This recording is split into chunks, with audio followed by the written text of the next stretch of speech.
Hey everyone, in this video I'm continuing on with my Stan Lee Jack Kirby Fantastic Four coverage. I'm getting into it. I bought this shirt for these videos.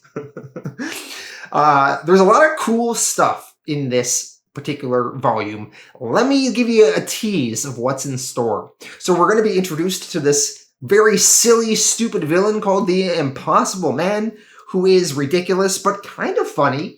We're going to have the first appearance of the Hulk versus the Fantastic Four, so that's a good time. We're going to be introduced to this communist villain called the Red Ghost, and it is so anti-communist propaganda, it is very funny. We're also going to have the first appearance of the Watcher, so that is pretty big. We're going to have the Mad Thinker. We're going to have Dr. Doom, two-parter. Last time we saw Dr. Doom, he was shrunken down into nothingness, so how is Doom going to come back from that? We're going to have the Skrulls coming back into the story. We're going to be introduced to the Super Skrull. We're going to have an annual issue with Namor. That is super dope. See, right now, Namor has not been able to find his undersea kingdom of all the other Atlanteans, but in this issue, he has now found that kingdom, and he wants to declare war on the human race, and he has an Atlantean army backing him up, and it's really, really cool. We're going to have Kang the Conqueror's first appearance and Molecule Man's first appearance, so there's some exciting stuff in here. Let's dive into it. Fantastic Four, Volume 2 by Lee and Kirby. Fantastic Four Masterworks, Volume 2, covering issues 11 through 20. Written by Stan Lee, art by Jack Kirby. Fantastic Four, issue 11. This is a two-parter. The first storyline is called A Visit with the Fantastic Four, and part 2 is The Impossible Man. This first story, A Visit with the Fantastic Four, is more so just Stan and Jack explaining various things that fans would ask them about the Fantastic Four, and filling in a few gaps in their history. The Fantastic Four are walking through the street in their civilian clothes, and they run into some children pretending that they are the Fantastic Four. The Fantastic Four talk with the kids for a bit and show off their powers, and then they quickly go on their way. When they finally arrive home at the Baxter Building, their mailman, Willie Lumpkin, gives them a whole bunch of fan mail that came in for them. This is Willie Lumpkin's first appearance in Fantastic Four comics, and believe it or not, he is going to be a recurring character. The Fantastic Four then haul all their fan mail up to their apartment, and they begin to go through the various letters that were sent to them. The Thing opens a package, and there's like a springboard with a glove on it, and it punches him in the face. This really pisses the Thing off. Reed Richards, though, in an effort to calm the Thing down, has the Thing try out another version of the formula that will revert the Thing back into his human Ben Grimm appearance. So the Thing tries it out, and sure enough, he is Ben Grimm once again, although how long will this transformation last, as it never seems to be permanent? Johnny Storm, he's even concerned about this, thinking to himself, poor Ben, if he changes back into the Thing again, I don't want to be around to see it. The Fantastic Four members then reminisce about their earlier days. Reed and Ben remember when they were in college together. They were roommates. Even though they were such opposites, they became quick friends. Even though Ben Grimm grew up on the poorer side of town and Reed Richards was a millionaire's son, they still managed to get along. Ben Grimm, he was a big football star at the school, so much so that he was there on a scholarship.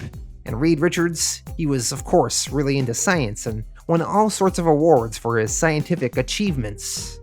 And then after school, both of them went to war. Ben Grimm was a fighter pilot, and Reed Richards was on the front lines. Reed Richards, reminiscing with Ben, says, "All the time I was at the front, I dreamed of the day I'd return home to the girl who was always in my thoughts, the girl I had left behind." So Reed Richards, when he was at war, he was still thinking of Sue Storm, although Sue, now in the present day, says, "Please Reed, let's skip over that part of it. It's rather painful for me." Reed tells her, "But Sue, you know it's you I'm talking about. It's always been you since we were kids, together, living next door to each other." Sue kind of lets Reed down, saying, "That's just it, Reed. I know how you feel and I don't ever want to hurt you, but..." Reed chimes in and says, "But there's still the shadow of the Submariner between us." "I understand, my dear. I won't mention it again. Not until you've made your decision once and for all." Oh man, poor Reed Richards. Are him and Sue dating or not? Because if they're not dating, why is Sue part of their group?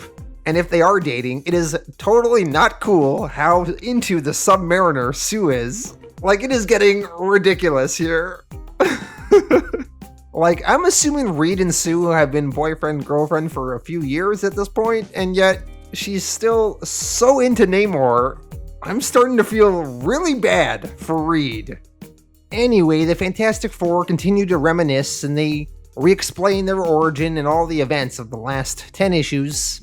And then eventually Sue Storm gets a little sad as some of the fan mail is critical of her. The letters say she doesn't contribute enough to the team. She says, crying a bit, "But most of these were your adventures, and the three of you much more than mine."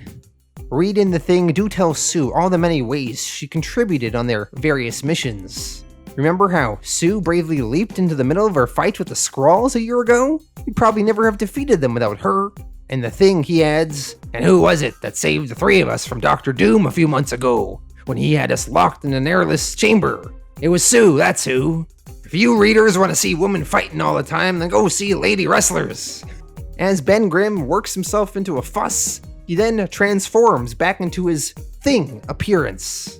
The formula keeping him human-looking only lasted so long. Ben, as the Thing again, says, "For crying out loud, I'm the Thing again, of all the crummy luck." Eventually, an alarm goes off, and the team rushes and eventually finds a birthday cake waiting for Sue, as it is her birthday, and Reed, Johnny, and the Thing have been planning a surprise for her for days. Sue is pleased, and they all eat some cake. We now move on to the second storyline in this issue called The Impossible Man. And I must say, the Impossible Man is a very annoying, stupid character. So this alien from planet Pop-Up, who will be known as the Impossible Man, he arrives on Earth in front of a group of homeless people. He asks the homeless people if he can have some food. The homeless people tell the alien that if he wants to eat, he's got to pay for it with some cash. The Impossible Man is confused. He asks, "Cash? What a strange word. What is cash?" The bums explain to the Impossible Man, "Cash, it's what they keep in the banks, mister. Just go to the bank and ask for some. They love to give it away." The homeless people were being sarcastic when they told the alien the banks love to give cash away, and the Impossible Man did not detect their sarcasm.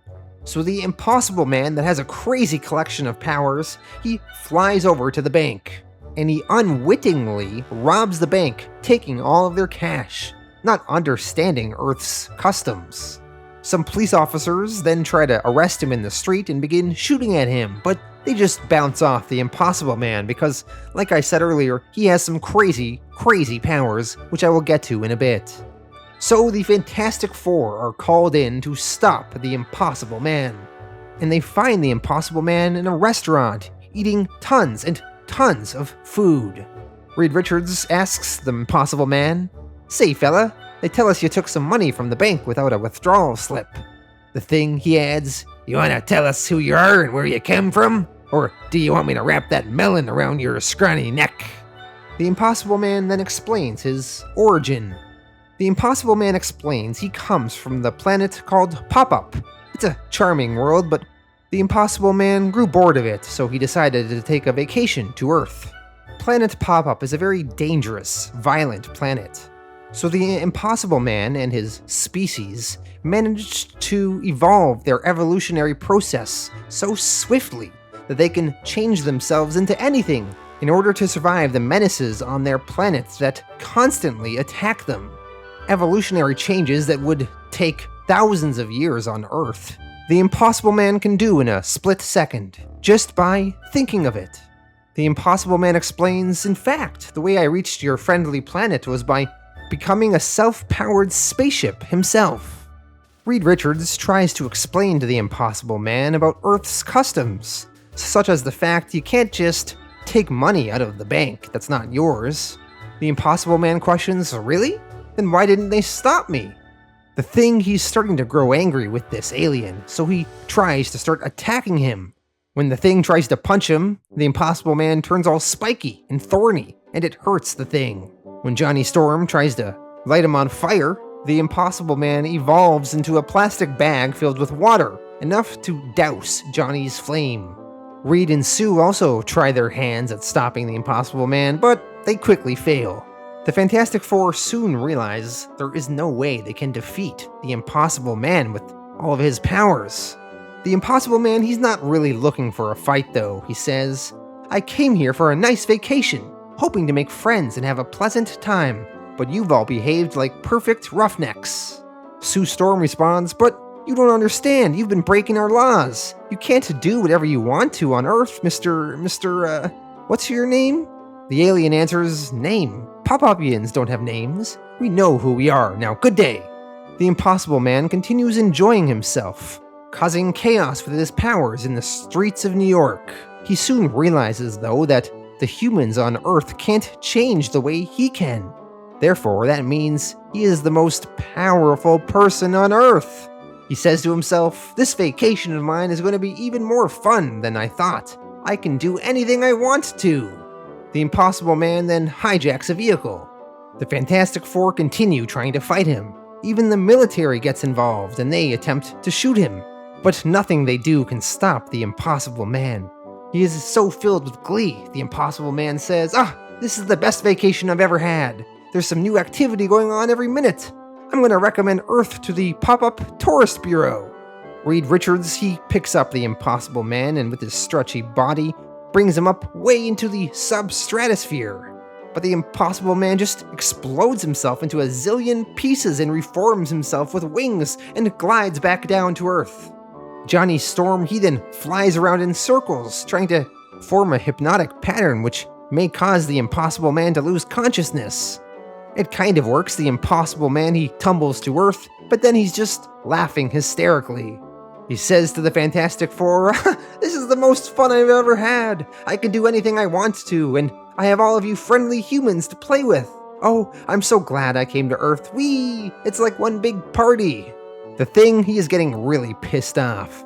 He tells Reed, "Okay, Reed, step aside. I'm gonna pulverize that laughing hyena. Just give me room."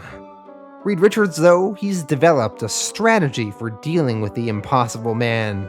All they have to do is ignore him.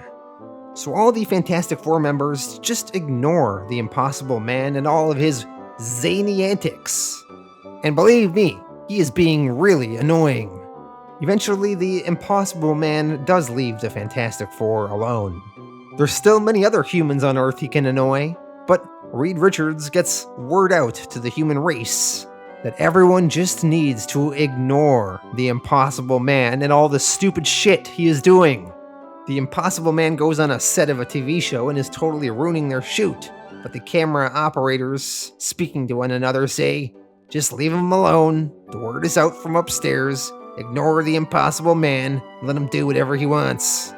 Later on, when the Impossible Man crashes a helicopter, two cops are just standing by, completely ignoring what just happened. The Impossible Man then interrupts a boxing match. The Impossible Man tells the boxers, "Come on, killer. Never mind your opponent. Try to knock me out. Please, try to fight me." But the two boxers in the ring just ignore and wait for him to tucker himself out. Sure enough, this strategy works. The Impossible Man grows so bored. He says to himself, "Bah, what a bunch of deadheads on this planet. And I thought I was gonna have a lot of fun. Phooey. I'm gonna find me another planet where a fella can have some fun. Earth is too dull. I'm never gonna come back. And I'll tell all the other Pop-Upians too to stay away. Earth will never get our tourist business again. No siree." Afterwards, the Fantastic Four are talking amongst themselves. Reed Richards, he tells the others, he was beaten by the one thing he couldn't fight. Sheer boredom.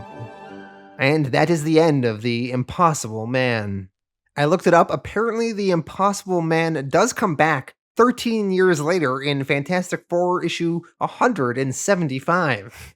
So if you like this dumb character, he'll be back at some point. Moving on, though. Fantastic Four, issue 12. The Incredible Hulk. The Thing is walking through the streets of New York with his now girlfriend Alicia Masters. As he is walking through the street, some soldiers mistake the Thing for their target, the Hulk, as they were looking for some sort of monster with superhuman strength, so they attack the Thing and attempt to capture him. But the military soon realizes that the Thing was not their target, the Hulk, and they let the Thing go. When the Thing returns to the Baxter Building and the rest of the Fantastic Four, he tells them of the events that he went through. The Fantastic Four then get visited by General Thunderbolt Ross. He wants the Fantastic Four's help to find and destroy the Hulk, as various military installations in the desert have been sabotaged, and they theorize the Hulk is the only one who could have done it. General Thunderbolt Ross gives the Fantastic Four a briefing on the Hulk. Even a picture of the Hulk the military managed to capture. The Fantastic Four then tell General Ross all the ways they think their powers may be used to defeat the Hulk. The Thing, he thinks he can obviously defeat the Hulk in a battle. Johnny Storm, he can trap the Hulk in a fiery maze that he'll never be able to escape from. And Reed Richards, he has a convoluted plan himself. He would flatten his body against the ceiling of a specially prepared room and wait for the Hulk to enter. Then when he does, he would spring his trap and trap the Hulk inside his body. Sue Storm tells the General, "Looks as though I'll just be going along for the ride. I'm not sure how I can help." In what I thought was a very sexist answer, General Ross says, Miss Storm, a pretty young lady can always be of help, just by keeping the men's morale up. And Reed, he adds, "That's just the way we feel about Sue, General."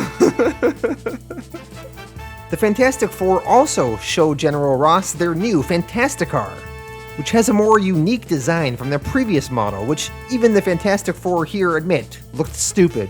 Reed Richards explains, "A number of our fans throughout the country had written to us saying the Fantasticar looked too much like a flying bathtub, and Johnny agreed with them."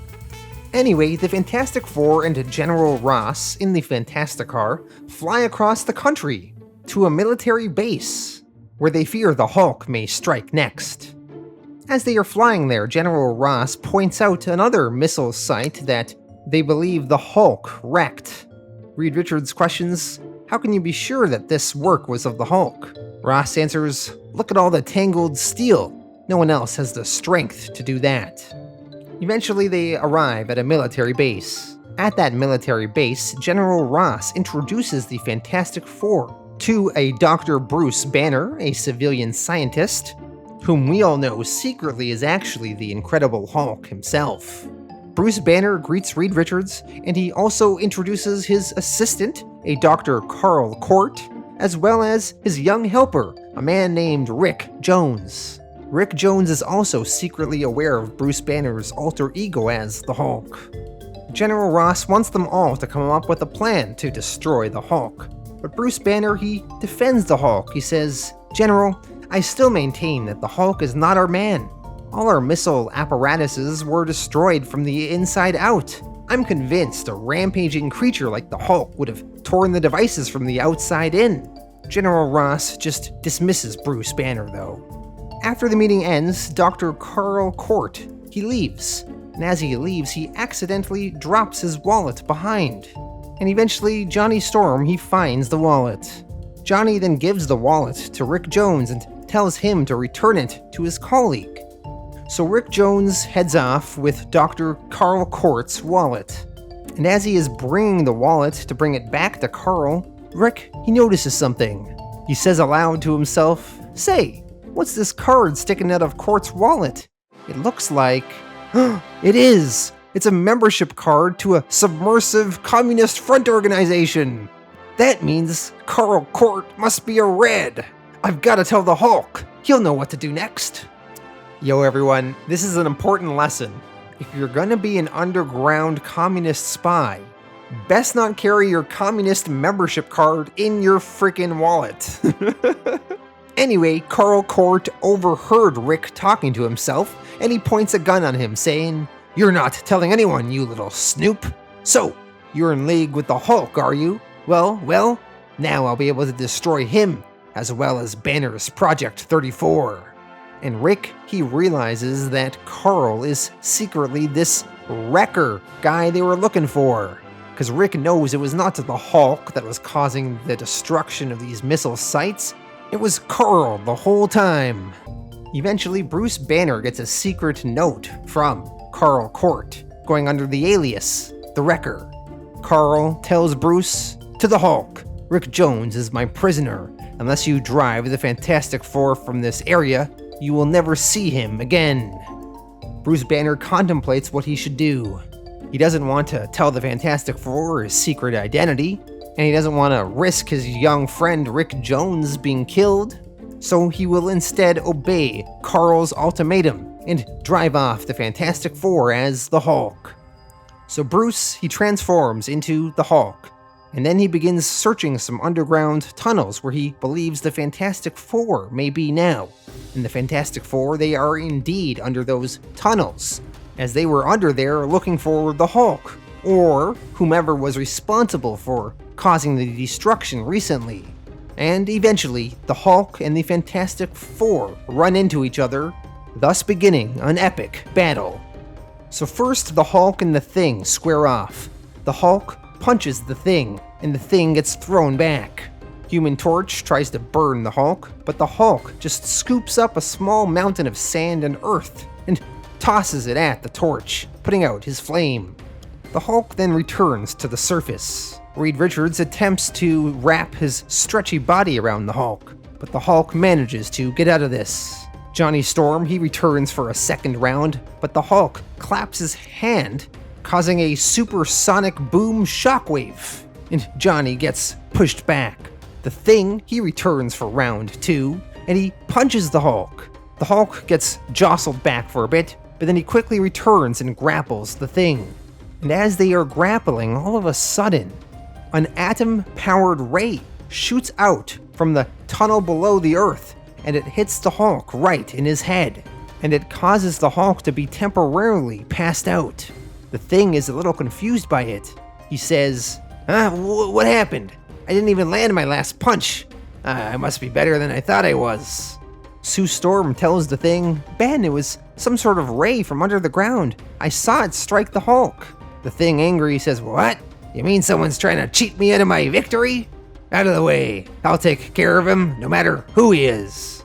The Thing reaches into the earth and he opens it up, and inside he finds a giant robot.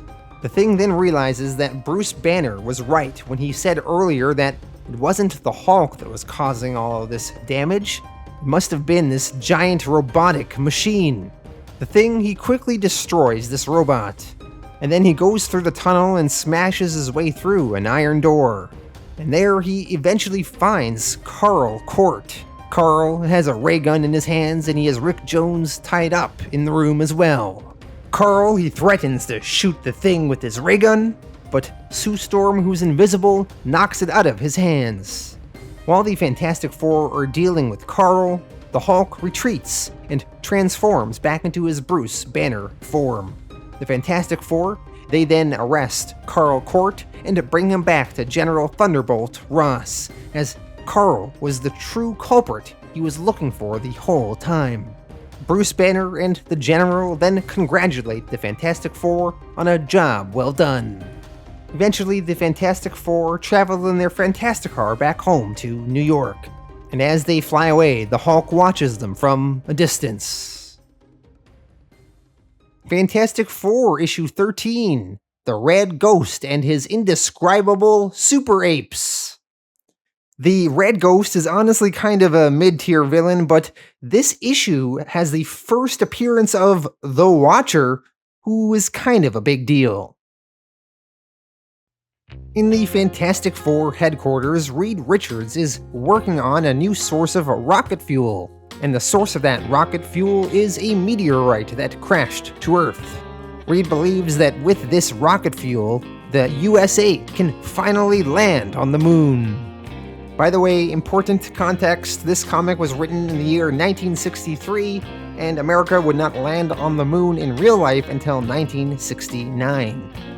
Although I found it a little silly that the Fantastic Four in this issue were still so focused on just traveling to the moon, when just a few issues ago in issue 7, they traveled to a planet called Planet X, where they saved that race of that planet from destruction, and in exchange for that, the ruler of that planet gave the Fantastic Four their own spaceship that they could travel back home to Earth with, which is obviously capable of much further intergalactic travel than just getting to the moon. So Reed Richards is already in possession of a spaceship that is capable of this, yet for some reason he's pretending he doesn't have access to that technology, and he is still working on developing a source of rocket fuel to just get America to the moon? Alright, I've clearly thought way too much about this. Alright, so whatever. Reed Richards is developing a new source of fuel made from a meteorite that will help power a regular spaceship and get it to the moon. With this new source of rocket fuel, the Fantastic Four decide they are going to attempt to fly out into space once again, just like they did in issue 1, and this time they are going to make it to the moon. But not only will they travel to the moon, they will travel to the mysterious blue area of the moon. Meanwhile, over in Russia, a scientist named Ivan Kragoff, A.K.A. the Red Ghost, is also traveling to the moon. And he is traveling to the moon with a crew of apes, which, using food as a reward, he treats as his slaves. The Red Ghost, before he takes off in his spaceship, says, "At last, my crew of apes is ready, and now we go to the moon to claim it for the Communist Empire." When the Red Ghost takes off in his spaceship, he specifically designed his ship to be made of transparent ceramic plastic, so that this way, the cosmic rays that affected the Fantastic Four will not be blocked at all. The Red Ghost plans on embracing the cosmic rays, hoping that they will give him powers along with his slave apes. And because this is a comic book, of course, everything works perfectly, and now the Red Ghost and his apes all have superpowers. The Red Ghost has gained the ability to become a living phantom. He can become intangible at will, and he can phase through objects. Now his various apes also got powers. There's Mikolo, a gorilla, who has now enhanced strength. There's Piotr, an orangutan that now has magnetic powers, as well as gravitational powers. And there is Igor, a baboon that now can shapeshift into almost anything. And all three of these apes also now have greater intelligence. Now, while the Fantastic Four are flying out there in space, they come across the spaceship of the Red Ghost and his Super Apes. Johnny Storm, as the Human Torch, flies out into space to get a better look, but the Red Ghost's orangutan with the magnetic powers uses those powers to repel the Human Torch back. The Human Torch quickly returns to the Fantastic Four's spaceship and warns them about the Red Ghost, the Communist, and his 3 Super Apes. Well, for now, the Fantastic Four are going to land on the moon, and they do so. They land in this mysterious blue area of the moon. And they soon realize that the blue area of the moon is actually a long-dead city. Below them, the remains of some sort of ancient civilization. Man isn't the first on the moon. When they land in that blue area of the moon, the Fantastic Four realize that they can breathe here. They won't need to wear masks. Reed, Sue, and Johnny start exploring. And the Thing, he goes his own way by himself. And while the Thing is walking, he eventually runs into the Red Ghost and his Super Apes. They all start fighting a bit. As the Thing attempts to punch the Red Ghost, he simply turns intangible like a ghost, and the Thing's punch just swings freely right through him.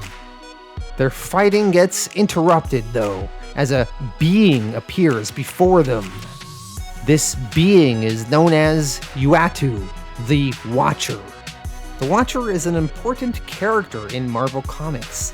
He's a cosmic character, and he belongs to an ancient race called the Watchers, who have taken it upon themselves to observe and record all events across the multiverse without interfering. So the Watcher tells the Thing and the Red Ghost and the Super Apes, "Seize this conflict. The Watcher commands you. Hear my words, you of Earth. I come from a world so far from here that you do not even suspect its existence. Our entire home planet is one vast, gigantic computer. My people roam the entire known universe, watching, observing other worlds. We have seen planets where life evolved from seas of molten metal.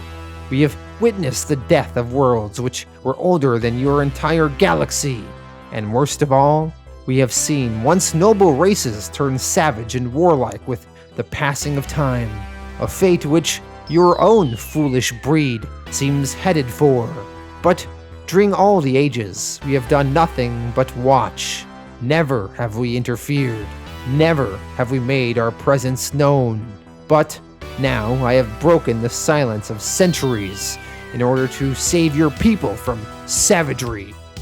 The Red Ghost, he cuts in and says, "You dare think you can stop the communist march of conquest?" The Thing replies, "Shut up and let him finish." The Watcher continues, "Sooner or later, both your nations may engage in a war which might devastate your entire planet. That is not my concern. But now you bring your conflict to the moon? To my domain? I will tolerate no large-scale war here. Instead, you and only you shall fight it out. I have spoken." The Watcher then fades away. The Watcher then, using his powers, takes the Fantastic Four and the Red Ghost and his Super Apes and brings them into a secluded combat area here upon the moon. The secluded combat area is going to take place in a dead city that lies under the moon's surface. Here they shall fight and finally prove which of them is victorious. The Fantastic Four, once they are in this dead city, are wondering what they should do. Reed Richards says that this is wrong. Why should we fight the Red Ghost? Why can't we leave our differences behind us? This is the first step to the stars, and we should all make that trip together as fellow Earthmen. Anyway, the Red Ghost, with some sort of freezing ray, fires it on Reed and freezes him solid. He then kidnaps Sue Storm, and Johnny Storm and the Thing tussle with the apes. The Red Ghost and his apes manage to make off with Sue. The Red Ghost brings her to some sort of prison cell he found, and then he leaves her there. He leaves her there along with his Super Apes. The Red Ghost tells Sue, "You cannot escape this chamber. See how I keep my Super Apes separated from those packages of food by a force field? The hungrier they are, the more they obey me." Sue Storm replies, "No matter how you gloat, Reed, Ben, and the Torch will find you soon, and they'll stop you." This is all part of the Red Ghost's plan, though, he says. "Of course, I want them to find me. In fact, I shall go now and lure them to this spot. Although this locked door will keep you a prisoner, nothing can bar the way of the Red Ghost." So the Red Ghost, he phases through the locked door there, and Sue is stuck in that room with the Super Apes. Meanwhile, the Thing, along with the help of the Human Torch, managed to de-thaw Reed Richards, who was frozen solid. The three of them then start trying to hunt down the Red Ghost. Sue Storm, in that prison cell with the Super Apes, is looking at them, and she feels sorry for the apes. She says aloud to herself, "If I could only find a way to eliminate this force field to free the Super Apes, I would take my chances with them rather than the Red Ghost, for they are like the communist masses, innocently enslaved by their evil leaders." I gotta say, there is a lot of anti-communist propaganda in this book. I'm not saying I'm pro-communist or pro-Soviet Union or anything, but I'm just saying there's a lot of anti-commie stuff in here for a kid's book, you know? Sue Storm, she manages to find a circuit and she breaks it, and it frees the apes. The apes then eat all the food that the Red Ghost was keeping from them, and afterwards the Super Apes break down the door that was locking them all inside. So Sue Storm is now free to leave the prison cell. While all that was happening, the Red Ghost was waiting with some sort of disintegrator ray that he found, and he was laying in wait for Reed, Johnny Storm, and the Thing to arrive to blast them away with it. But luckily, a now free Sue Storm manages to warn the rest of the Fantastic Four. They avoid the disintegrator ray, and eventually Reed Richards finds a paralysis ray, and he uses that on the Red Ghost and paralyzes him. With the Red Ghost now paralyzed, the Fantastic Four feel they have won their battle. The Watcher then reappears and shows himself to the Fantastic Four, and he says, "The contest is over. You have triumphed, and my mission too is at an end. Now that mankind has reached the moon, I must go to a more distant planet of the galaxy to observe you mortals from afar. For we Watchers must be ever aloof, ever apart from other races. But remember this well, no matter where you voyage, no matter how far you travel, to whatever reaches of this limitless universe, you will never be alone. And now farewell. Space is your heritage. See that you prove worthy of such a glorious gift." While the Watcher was talking with the Fantastic Four, the Red Ghost managed to use some mental commands and make the apes use the paralysis ray to unparalyze him. But that was basically the extent of what the Red Ghost could do. As he tried to give the apes more commands, the apes turned on him and began to chase him. The Fantastic Four just watch this from a distance and then decide to leave the apes and the Red Ghost here and return home to Earth. Fantastic Four, issue 14, Submariner and the Merciless Puppet Master. Spinning right out of where last issue ended off, the Fantastic Four have left the moon and are returning to Earth. And this time, the Earthlings eagerly await their arrival, as the Fantastic Four are the first humans to travel to the moon, land, and come back. The Fantastic Four are getting the same accolades that a Neil Armstrong would get in real life several years later. When the Fantastic Four arrive back on Earth, there was a whole bunch of fanfare and a crowd waiting for them, and reporters with cameras. When the Fantastic Four exit their spacecraft, they are crowded. A whole bunch of women that are part of a Mr. Fantastic fan club start grabbing on to Reed. 2 Hollywood producers try to sign Sue Storm to a lifetime Hollywood contract. Another one offers her a fortune to endorse their deodorant on TV. Once the Fantastic Four return home, Reed Richards finishes his report on their moon trip for NASA and explains all about their new rocket fuel that he created. Sue Storm, meanwhile, is operating their roving eye camera, which is a camera that travels the Earth and they can spy out of it. Sue is using it to try and find Namor at the bottom of the ocean, as she is still flirting with the idea of maybe dumping Reed and hitching up with Namor. Elsewhere at a sanitarium, we see the Puppet Master is still alive. Last time we saw him, he fell out a window, and the Fantastic Four assumed he fell to his death. Although you'd think they would, check if he was actually dead. But anyway, the Puppet Master, he is discharged from this sanitarium, having been deemed sane. The Puppet Master, though, he was just secretly lying low here until time passed. And now that he is free again, he is plotting how he can get back at the Fantastic Four.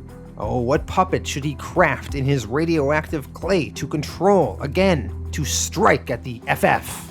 Should it be the Mole Man or the Skrulls or Dr. Doom? No, the Puppet Master decides that he will instead craft a puppet of Namor and use Namor to do his bidding. Now, of course, the Puppet Master could just craft puppets of the Fantastic Four and kill them pretty easily that way, but I think the Puppet Master likes the sport of somebody actually besting the Fantastic Four in combat. So anyway, Puppet Master starts remotely controlling Namor, and we see elsewhere Namor is at the bottom of the sea, and he is now forced to obey the Puppet Master's commands.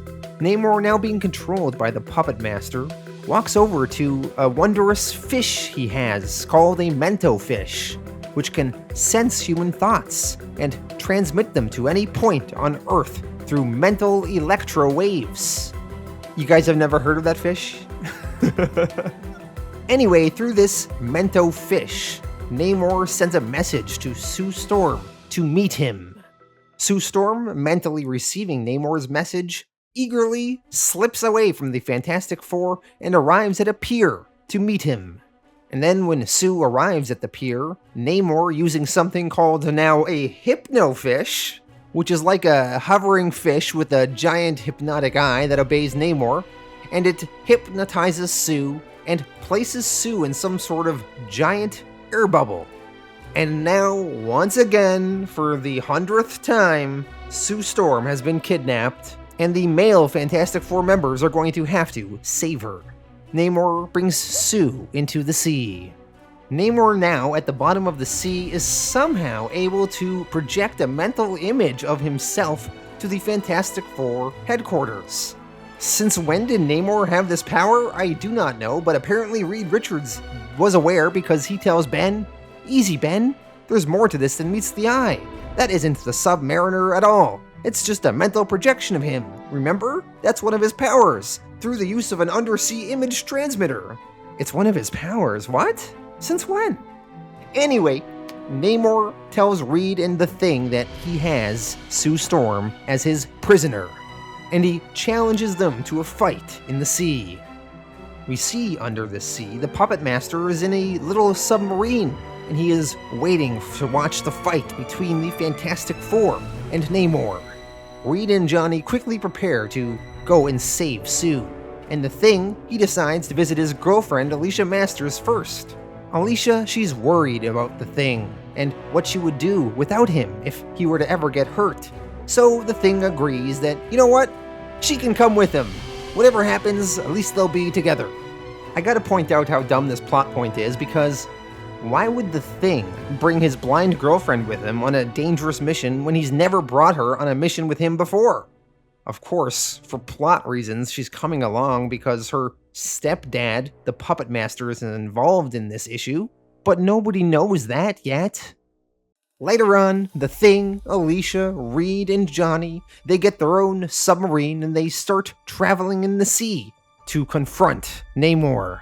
While under the sea, the Fantastic Four have to face various ridiculous creatures that Namor has attack them, such as a giant undersea porcupine with projectile quills, and then a giant scavenger chloroform clam. And lastly, Sue Storm is in an air-filled globule in a trophy tank guarded by the mightiest octopus of the seven seas. Reed, Johnny, and the Thing manage to fight their way to where Namor and Sue is.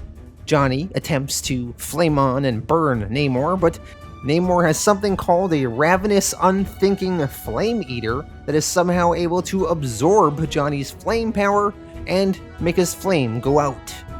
The Fantastic Four continue battling Namor, and they are slowly gaining the upper hand, and they even manage to free Sue from her imprisonment. The Puppet Master, remotely watching this from afar, is upset that Namor is losing. He then starts ordering Namor to kill the Fantastic Four, instead of just defeating them in battle. While all this is going on, Alicia, somehow with her blind powers, somehow senses the mental presence of her stepfather, the Puppet Master, and his control being asserted over Namor. Namor attempts to kill the Fantastic Four using gas from a sea plant. Reed Richards managed to counter this though, as he happened to bring something called Flexogen packets, which he put over all the faces of his various team members to protect them from the gas. The Fantastic Four continue to move in and attack Namor, but Sue stands in the way. She says, "He doesn't know what he's doing. He isn't to blame for what's happened. Alicia was right. Namor is under some sort of spell, under some evil influence, I know it." Moments later, the giant octopus that was guarding Sue earlier has now broken out of Namor's undersea base there, and the giant octopus then goes over to the submarine where the Puppet Master is and begins attacking it. And when this happens, the Puppet Master begins to lose his control over Namor, and soon Namor is free of his influence. Namor, now under control of his mind again, questions why Sue is here. Did she come to share his undersea domain with him? Sue answers, "No, Namor. Much as you fascinate me, my loyalties are still with Reed. As for my heart, perhaps one day it will be able to make a final choice, but not yet." Namor to this responds, "Enough of this. A prince does not beg. As for me, I have a mission yet to complete. I still must find my vanished people. Sooner or later I shall locate them.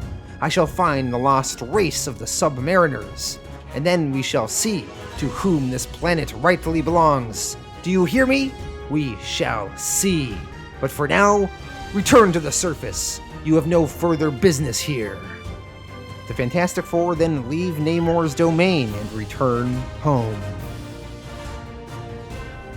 Fantastic Four issue 15, The Mad Thinker and His Awesome Android.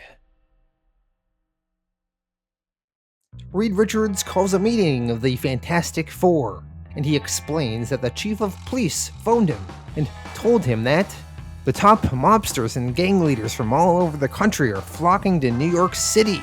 There's something big going down. Elsewhere in New York City, we see this big meeting taking place. There is a villain there who will be known as the Thinker, or the Mad Thinker. Because he thinks, you get it? He's a thinker. The Mad Thinker is an evil genius that has all sorts of high-tech computers, and he does all sorts of calculations, trying to account for every variable he could possibly think of. And using all of these skills, he plans out various intricate plans down to the second. The Mad Thinker explains to all the gang and mob leaders that he wants to form a kingdom of crime with him as the king. He has devised a foolproof plan to capture and take control of New York City itself. He will proclaim New York an independent nation with him as its ruler. And the other gang members here will be his crime enforcement officers. He has worked it all out to the last detail on his computing machines. He will even appoint ambassadors to other American cities, and will sign treaties with the rest of America, and negotiate trade and foreign aid pacts. The other gangsters there point out that the Fantastic Four will be a hazard to the Thinker's plans. The Thinker says he has already accounted for this. He points to all these ridiculous, complex machines in the room and he says, "Look at these banks of computers, the greatest array of thinking machines ever assembled under one roof, and all for one purpose, to make me the king of crime.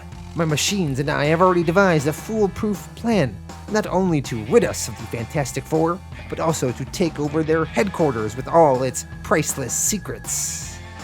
My master plan has been worked out to the last minute detail. Nothing has been left to chance. With the aid of my calculators, I know everything that has ever happened, and most important of all, I can predict everything that will ever happen, down to the last split second." The Mad Thinker then goes on to explain all the various crimes he committed in the past that he pulled off thanks to minute planning. One of the gangsters there in a purple suit, though, he's not into this plan. He says, "Yeah, well, you may be showing off to these other jokers, but I ain't buying it. I'm cutting out." The Mad Thinker, he planned for this, though, too. He says, "Naturally, I knew you would." The gangster calls the Thinker a phony. The Thinker replies, "Am I? In exactly 18 seconds, you will realize how wrong you are. Now get out." 18 seconds later, once on the street, that gangster gets arrested by the feds. And the Thinker and the other gang leaders watch this go down from the window up above. Everyone else soon quickly falls in line. The Thinker then puts into action his plan that will get rid of the Fantastic Four. Johnny Storm's cousin wants him to perform in his circus.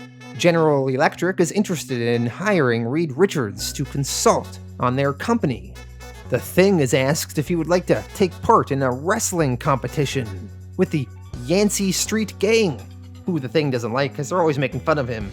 And Sue Storm gets an offer to act in Hollywood as an actress. It is not explained, but perhaps the Thinker manipulated all these various events and orchestrated them so that the Fantastic Four would get these enticing offers and potentially break up the team, at least temporarily.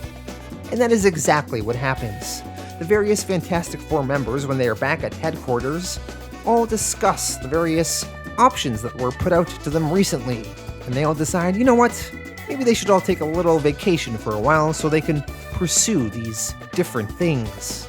So the Fantastic Four all leave the Baxter Building unattended and pursue these various events across the country. And then shortly after, a meteor lands in the river near New York City, causing a citywide blackout. The Thinker, he knew this would happen.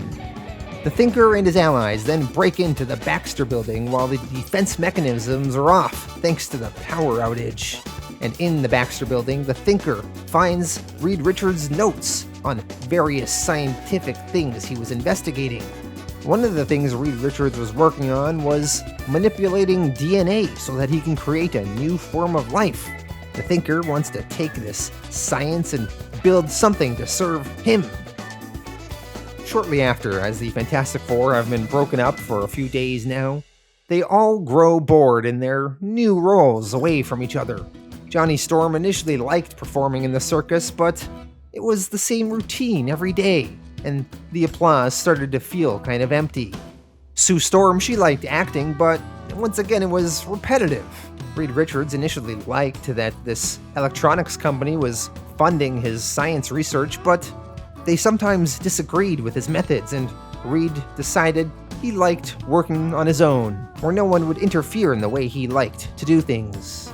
The thing he didn't like that in his wrestling matches, the promoters always wanted him to keep the match going on longer, or the thing he just really wanted to destroy his opponent. And when his opponent started eyeing Alicia in the audience, that was enough for the Thing to end the fight immediately. So, soon enough, the Fantastic Four all return as a team to New York, and when they reach their headquarters, they find that the Mad Thinker has taken it over, and he has set various traps to delay their progress up the building. Eventually, the Fantastic Four arrive on the top floor. There, they find the artificial life form that the Thinker created, thanks to Reed Richards' DNA notes. This artificial life form is a living android, and it begins attacking them. They fight the android for a while, but eventually Sue Storm turns invisible and manages to touch some sort of nerve that shuts the android down. The Fantastic Four then proceed to where the Mad Thinker is himself. The Thinker, he is waiting for them all with some sort of antimatter shells, each of them aimed at a different member of the Fantastic Four. However, just as the Mad Thinker is about to shoot them, they all of a sudden turn off and deactivate. The Fantastic Four then wrestle the Mad Thinker down to the ground. The Mad Thinker, he is shocked though. He questions how? How did you do it? How did you beat me? He planned everything out. Reed explains that the Mad Thinker overlooked one thing in his plans. There's always an X factor to prepare for, the unexpected. Reed says, not knowing what we'd find when we invaded our building, I contacted Willie Lumpkin, our postman, and told him to ring a special downstairs bell at exactly 4 o'clock. I had previously set up an electrical circuit breaker which rendered all my equipment useless when that bell is rung, as a precaution against any enemy taking over my lab. The Mad Thinker, he did not know that Reed Richards set up such a failsafe. The Thinker exclaims, the X Factor, the unexpected, the human element, the one thing I didn't count on. The Mad Thinker is then arrested, and the Fantastic Four resume their normal life. Fantastic Four, Issue 16, The Micro World of Dr. Doom. Back in issue 10, Dr. Doom developed some sort of shrinking ray which he intended to use on the Fantastic Four. But instead, the shrinking ray hit him, and he shrunk down into nothingness. Well, we will now learn in this issue what happened to Doom. But first, the Fantastic Four are going through some of their own problems. Each of them over the last several days have had a problem where they inexplicably shrink for no reason, down to a really small size, only to be returned to a normal size after several minutes. Neither of the Fantastic Four know why this is happening, but they feel like they have to get to the bottom of it. Reed Richards suggests that they reach out to the new superhero known as Ant-Man, as he may have an explanation for why they are shrinking down. Only, the Fantastic Four aren't even truly sure if Ant-Man exists or how they would even contact him. But as the FF was having this conversation, an ant by Reed Richards' feet overheard them talking, and that ant signals to the other ants, and eventually that message makes its way back to Hank Pym's lab, Ant-Man himself. Hank Pym, as Ant-Man, travels to the Baxter Building to meet with the Fantastic Four. He asks them what their problem is, and after it's explained to him, Ant-Man gives the Fantastic Four 2 drops of a liquid, one that will cause them to shrink, and the other that will cause them to grow in size. Over the next several days, the Fantastic Four continue to live their lives, but they start hearing voices. A human voice from seemingly out of nowhere tries to warn them about Dr. Doom, and tries to tell them what he's planning, but the voice gets cut off. The Fantastic Four meet to discuss. They discuss the mysterious voice they've all been hearing, warning them of Doom. They talk about the last time they saw Doom and how he shrunk down into nothingness.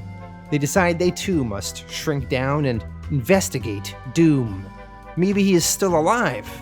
So the FF take Ant-Man's formula that he gave them, and they begin shrinking down. They shrink, and they enter something called the Micro World.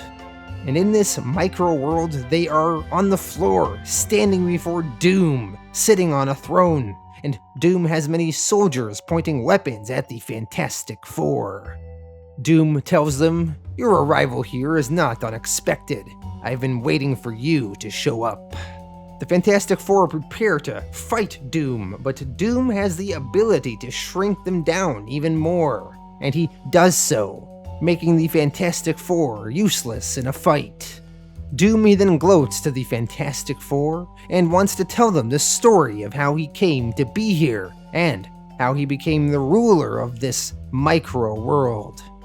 So Doom, he got shrunken down and he found himself in this peaceful, primitive, happy world. It was enough to make his blood boil. The leaders of this world, a king and the Princess Perla, were kind and trusting souls. Doom made them a simple telescope, and in return he gained their unsuspecting trust and confidence. Doom became their court scientist, and as court scientist he was able to supervise all sorts of construction on various weapons and devices. He developed a new ray with one purpose: to affect the size of living beings. With that ray, he shrunk down the king and princess. He imprisoned them, and then he became ruler of this world. Next, he created a device enabling him to send his voice and a ray through the infinite to reach the Fantastic Four in the world above, and he played with them as a cat plays with a mouse. Now that Doom's done his tale, he tells the Fantastic Four, "But now, the game has ended. You have lost, and you shall pay the penalty." The Fantastic Four then get knocked out and placed in an underwater prison with Princess Perla and the King. The Fantastic Four speak with Perla and the King. Perla explains that the water that they see outside is actually deadly acid, and the supposed fish that they see are actually metallic mechanical spies with which Doom uses to watch over them and hear what they say. The Fantastic Four recognize Perla's voice. She was the voice they were hearing on the world above. Perla explains, "Yes, I was. I knew that Doom was trying to lure you here, so I used his ray machine a few times when he wasn't there. Dr. Doom, he wants me to marry him, but I despise him. That is why I am his prisoner too. He plans to betray this entire world if I refuse. Even now he is contacting the planet Talk. He has offered the lizard warriors of Talk a reward for joining him. You four are to be their reward as his slaves. Even now, the Talk ship may be landing soon. The terrible warriors of Talk are feared throughout our universe. They are huge and powerful, come from a large planet with a gravity a dozen times stronger than ours." Meanwhile, in the world above, Ant-Man, he finds out that the Fantastic Four are missing. so he decides to shrink down to try and find them. As soon as Ant-Man arrives in the micro-world, he is quickly captured by Doctor Doom. Meanwhile, back at their undersea prison in the Sea of Acid, the Fantastic Four manage to escape through the acid by forming a capsule of their prison walls and floating it up to the surface. Once they reach that surface, they use Doctor Doom's shrinking and enlarging ray to make themselves the same size as Doctor Doom. The Fantastic Four then decide to strike back at Doom and his new allies. Sue Storm turns invisible and she frees Ant-Man from his captivity. The spaceship with the lizard men of Talk attempt to land, but the thing just grabs a little control tower and swings at the ship, batting it away. Dr. Doom, witnessing all this anarchy, decides that he must retreat. He goes over to his shrinking and enlarging ray, and he uses it on himself to finally return to normal human size and the world above. The normal, real human world. The Fantastic Four, along with Ant-Man, continue battling Dr. Doom's former guards and allies, as well as stopping the warriors from Talk. Finally, once everything is calmed down in this micro-world, the Fantastic Four prepare to say their goodbyes. They talk to the King and Princess Perla. The Princess and Johnny Storm hit up a little bit of a flirtation throughout this issue. Princess Perla tells Johnny, "You are the most fascinating man I have ever met. Must you go too? Perhaps if you remained here." Johnny tells Perla, I can't leave my partners, Perla, but maybe someday I'll be back." The Fantastic Four then use the enlarging ray to return to normal size and the world above. They must now prepare to begin a hunt for Dr. Doom, who has retreated here. Fantastic Four, issue 17, defeated by Dr. Doom. Back home now, the Fantastic Four say bye to Ant-Man. Sue Storm, as Ant-Man is leaving, says, "Sigh, isn't he the cutest thing?" Oh great, now Sue wants Namor, Ant-Man, and Reed Richards. Later on, the Fantastic Four all begin their search to try and find Dr. Doom.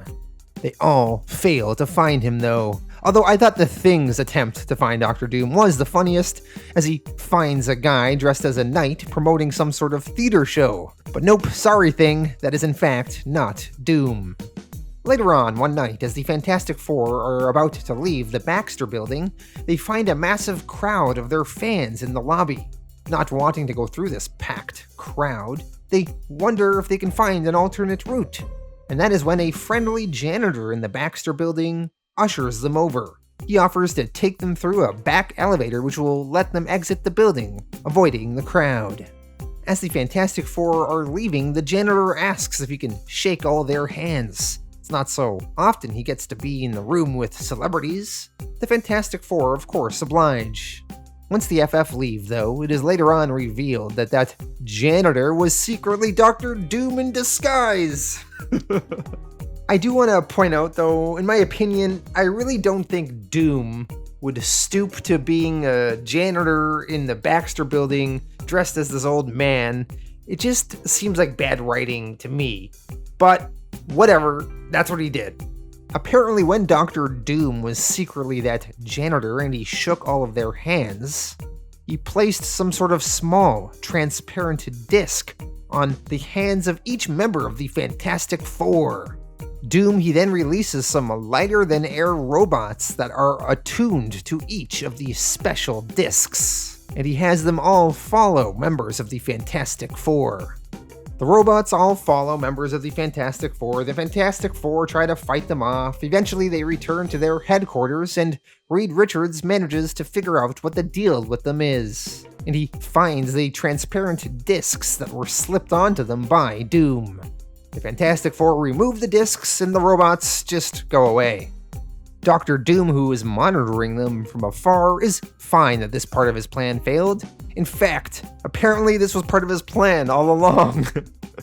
He says, "Now the first phase of my plan has ended. I only intended to embarrass and confuse them. Now I shall go to work with a vengeance, and my final purpose shall be their complete destruction. The next part of Doom's plan requires kidnapping the Thing's girlfriend, Alicia Masters. So, as Alicia is walking outside on the streets of New York, Dr. Doom apparently has some sort of floating cloud airship that is flying above the city, concealed by fake clouds. And on that ship, he has something called a grappler ray, which fires down on the city below and hits Alicia Masters. And this ray lifts Alicia into the air like she is floating, and then she gets sucked and brought up into that hidden ship. Once Doom has kidnapped Alicia, he then, through another form of random technology he has created, he is able to send his pseudo-image to the Fantastic Four's headquarters. So he is able to appear before them as like a mental projection on their wall.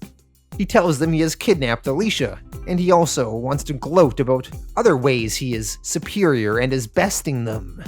And in Doom, he also explains all of these other crazy technologies he has that he could use to mess with people, but he's not even bothering with it. But if he wanted to, he could. He says, "If you anger me, I might unleash an illusion ray upon New York, a ray which will give the entire population mass hallucinations. Or, if you prefer, at the flick of a switch, I can drop fast-growing spores upon your unsuspecting city. Spores which can grow into giant vines within minutes, and vines which will choke off all traffic, all commerce, the very heartbeat of the city itself." He also warns the Fantastic Four to not mess with him, as he has Alicia hostage now and he may harm her. After Dr. Doom finishes talking with the Fantastic Four, he then sends a message to the President, which at the time was JFK.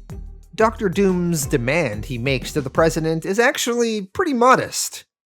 All he insists upon is a post in the President's cabinet. It is only fitting that a man of his ability have at least a cabinet rank in the government. And honestly, that's pretty reasonable. That's pretty reasonable. But the JFK in the White House, when he hears Doom's demands, will not give in to them. He says, "No matter what weapons he may have at his disposal, we can never allow this nation to be dictated to by one sinister man, not even one as powerful as Dr. Doom. There's only one thing to do. We must show him that the United States cannot be threatened by anyone. We must move forward and proceed with great vigor. And now we're gentlemen, if you'll excuse me, it's Carolyn's bedtime." So as JFK refuses to give in to Doom's demands, Doom, he retaliates. He shuts down electronics all over America, causing the government to turn to the Fantastic Four for help. Reed Richards, after some investigation, eventually manages to find the location of Dr. Doom's flying hidden base in the sky, hidden by artificial clouds. The Thing insists they rush up there right away. They need to save Alicia. But Reed also discovers that Dr. Doom has built something called disintegrator guns, and thanks to those discs that were placed on each of the Fantastic Four earlier, they transmitted an actual printed circuit of each of the Fantastic Four's atomic and molecular body structure. So if the Fantastic Four attempt to approach this hidden cloud base, those disintegrator rays will destroy them. Reed, he thinks on it though, and he comes up with a counter plan. The Thing, he is able to change his atomic structure when he changes back into being Ben Grimm. So Reed Richards, he whips up one of his special serums that will allow the Thing to momentarily turn back into Ben. Although Reed does not know how long it will last, but hopefully it will last long enough for Ben to get past the disintegrator guns. So they put the plan into action, and the Thing, now turned into Ben Grimm, manages to get past the disintegrators, and as soon as he does, he changes back into the Thing. He had just enough time to pull that off. The Thing, now inside Dr. Doom's hidden cloud airbase, destroys the disintegrator guns. By doing so, Reed, Sue, and Johnny could then join the Thing on this ship. The Fantastic Four on this airship all face deadly traps, but they all manage to escape them. And then Doom unleashes one of his most convoluted death traps on them. Sue Storm turned invisible, so the trap didn't affect her, but Doom unleashed something called a power sphere that is attracted to the Fantastic Four's heat signatures. These power spheres encase Reed, Thing, and Johnny, and then they transport them to another dimension from which they will never be able to escape. Doom, watching them disappear, he celebrates. But moments after that, Reed, Johnny, and the Thing somehow show up, and they continue fighting Doom. Doom, he doesn't understand. He says, "It's not possible, it can't be. How did you four return from the dimension my power spheres brought you to?" Johnny Storm explains how they pulled this off, and he throws in some already outdated 1950s slang as he explains this. He says, "We've got news for you, Daddy-O. Those spheres didn't take us anywhere. You just wasted them on 3 flame images of us. Ever seen me make a flame image? Watch. Here's one I could make of you. Pretty good for a guy who's never went to art school, huh?" So Johnny Storm created these image mirages of the Fantastic Four, and that is what these power spheres attacked. And honestly, I think this power is really dumb. How does flame create a mirage image of something? It doesn't. While all that is going on, Sue Storm, she travels through the airbase and she manages to find Alicia and free her. Dr. Doom eventually enters the room and he finds Sue, and Sue and Doom square off. The book actually kind of makes a point of making Sue Storm not completely useless this issue, and Sue actually manages to kind of hold her own against Doom, turning invisible and evading him, and getting some hits in on him as well. Eventually, the rest of the team arrives, and Doom decides to retreat, and he jumps from the airship, jumping down into the clouds below. And once again, with Doom escaped, the fate of his will have to be seen in another issue. With Doom gone and Alicia Masters found, the adventure in this issue draws to a close, and the Fantastic Four can return to their normal lives. Fantastic Four, issue 18, A Skrull Walks Among Us. The last time we saw the Skrulls was way back in issue 2. Well, now we will see them again. On the Skrull homeworld, the Emperor wants someone that can defeat the Fantastic Four. One of the Skrull scientists have developed something called a Super Skrull. A Skrull that has all the powers of the Fantastic Four. It can stretch like Reed Richards. It can flame on like Johnny Storm. It's strong like the Thing. It can even turn invisible. And it also has a secret 5th power, the ability to hypnotize others. The Skrull Emperor is pleased, and they send the Super Skrull to Earth to get revenge on the Fantastic Four and take over the planet. So the Super Skrull quickly arrives in New York City, and it plants a flag claiming Earth for the Skrull Empire. The Fantastic Four come to try and fight this Super Skrull, but they easily get defeated. The Super Skrull's powers are too vast. The Fantastic Four retreat to their headquarters. Reed Richards believes that it is not possible for the Super Skrull to be as powerful as he is without some sort of additional power source. Reed suspects that the Skrull home planet in the 5th quadrant is beaming power rays to him on Earth that are powering him up. All they have to do is stop those rays and jam them. So Reed Richards, he develops a jammer that will block those power rays if it is placed on the Super Skrull. With the jammer ready, the Fantastic Four challenge the Super Skrull to another round of combat, the final round. They fight the Super Skrull on a small island so that no innocent people will be harmed in their battle. The Super Skrull once again is gaining the upper hand as it is so powerful. It also starts hypnotizing the members of the Fantastic Four. Not Sue Storm though. Sue Storm remained invisible. She snuck up behind the Super Skrull, she placed the jammer on him, and all of a sudden, the Super Skrull's powers were negated. Now nearly powerless, the Fantastic Four knock the Super Skrull into a crater, and Johnny Storm seals it with his flame powers, thus ending another Fantastic Four adventure. Fantastic Four Annual #1 from 1963. There are 2 storylines in this annual: the Submariner versus the human race, and the Fabulous Fantastic Four meet Spider-Man. Namor has finally found, once again, his lost undersea kingdom.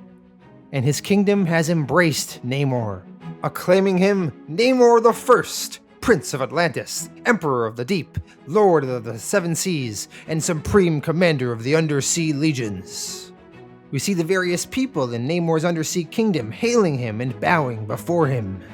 Elsewhere in Namor's kingdom, we see his undersea love interest, a woman named Dorma. Dorma has long loved Namor, although Namor has been missing for many years, and in that preceding time, another suitor proposed marriage to her, a man named Warlord Krang. Krang and Dorma were to be wed, but now that Namor has returned, Dorma wishes to return back to Namor, for he is her true love. This upsets Warlord Krang. Meanwhile, at the Fantastic Four headquarters, Johnny and the Thing continue to play practical jokes on one another and fight each other, and in the process of their latest scrimmage, they have caused some damage to the FF headquarters. The Thing attempted to spray Johnny with a hose, and he accidentally ruined all of the Invisible Girl's dresses. Sue Storm, when she sees her ruined attire, says, "My clothes!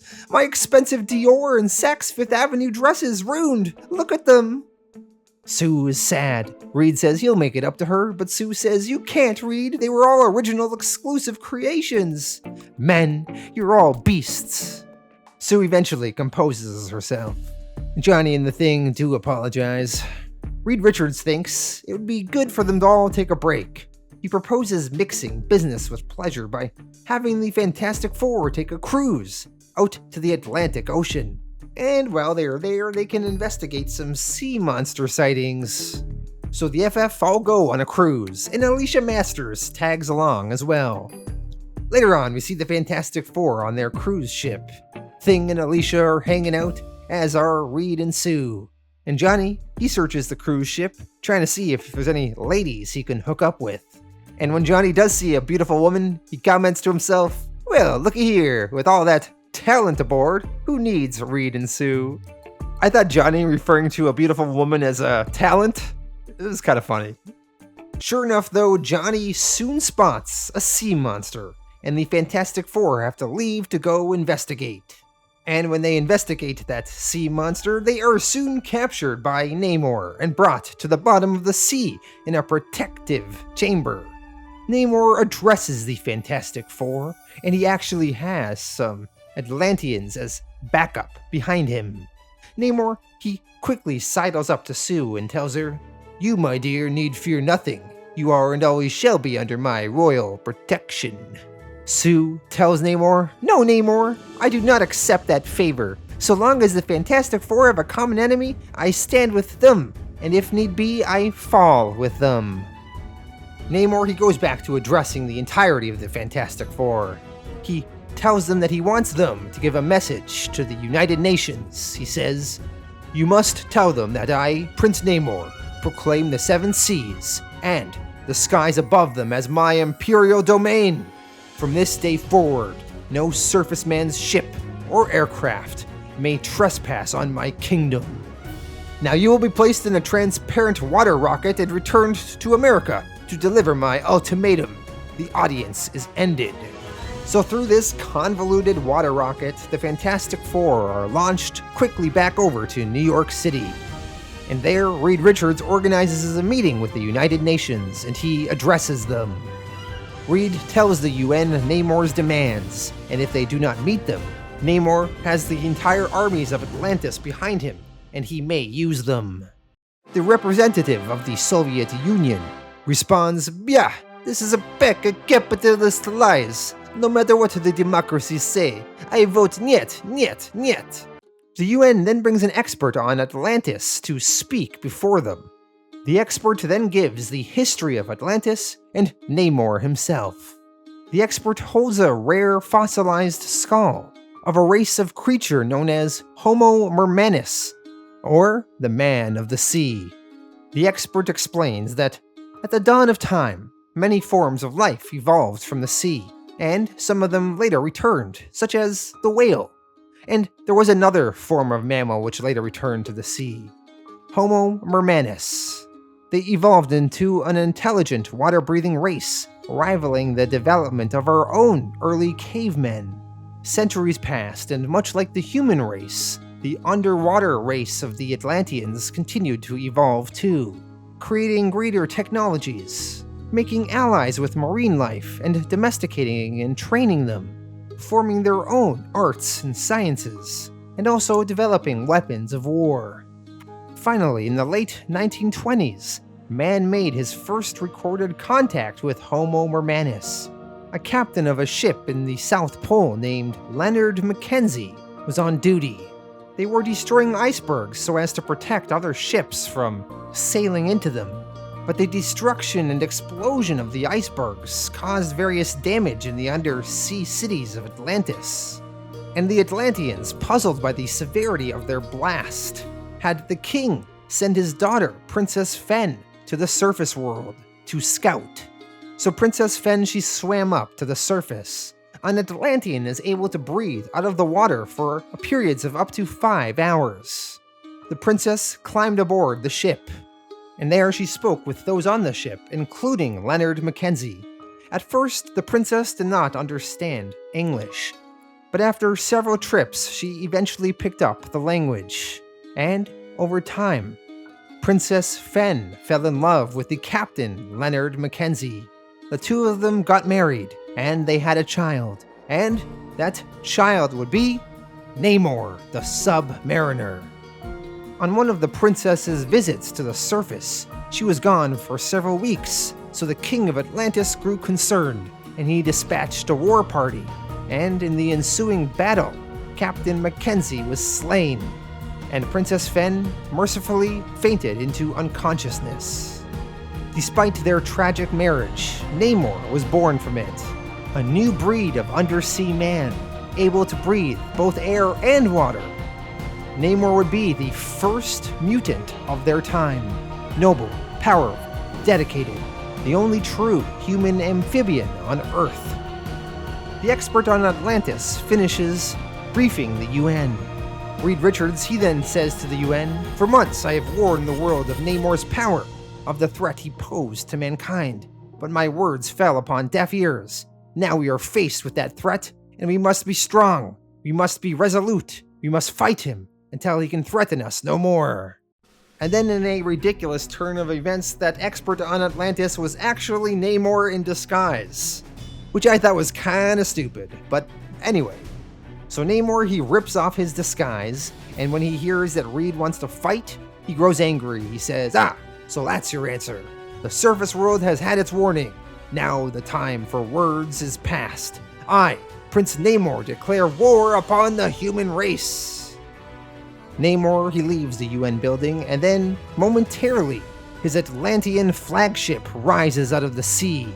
And before you know it, an entire armada of Atlanteans come out of the sea and begin invading New York. Within minutes, Namor's shock troopers are everywhere. And by early afternoon, the impossible is accomplished. Namor's legion are in complete control of New York City.